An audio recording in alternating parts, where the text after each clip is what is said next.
নমস্কার, আমি doctor Sudipta Sengupta, consultant pulmonologist, বাইন হসপিটাল। আজকে এখানে আমার বলার একটা উদ্দেশ্য যে নতুন একটা ভাইরাস এসছে, আপনারা হয়তো নাম শুনেছেন, HMPV। কোভিডের মতোই চীন থেকেই এসছে। তো সেইটার ব্যাপারে দু একটা কথা বলা। তো এর ফুল ফর্ম হলো হিউম্যান মেটানিউমো ভাইরাস। তো এটা নতুন এসছে যে তা নয়, অ্যাকচুয়ালি এটা হয়তো কিছু জেনেটিক মিউটেশন হয়েছে, যার কারণে এটা ওয়াইড স্প্রেডভাবে একটা এন্ডেমিকের দিকে যাচ্ছে।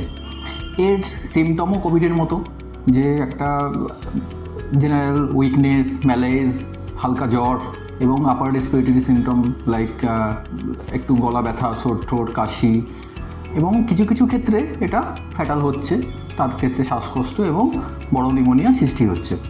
এর কোভিডের সঙ্গে পার্থক্য এটাই যে এর মেনলি অ্যাফেক্টেড পপুলেশন কিন্তু এক্সট্রিমস অফ এজ, সেটা হলো বয়স্ক এবং বাচ্চারা, যেটা কিনা কোভিডে অতটা আমরা পাইনি।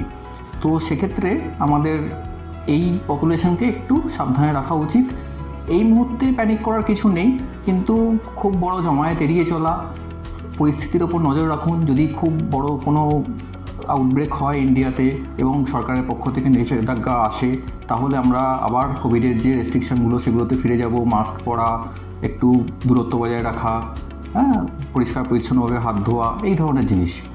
তো এই মুহূর্তে এটা একটা আমরা সাধারণ ফ্লুয়ের মতোই ট্রিট করছি এবং 90 to 95% পেশেন্টরা এমনি কনজারভেটিভ ম্যানেজমেন্টেই ঠিক হয়ে যাচ্ছে। তো পরিস্থিতির ওপর নজর রাখুন। এই মুহূর্তে ভয় পাওয়ার তেমন কিছু নেই। আমরা যেরকম ভাইরাসটা এগোবে সেই অনুযায়ী নির্দেশিকা যা হবে সেটা মেনে চলব।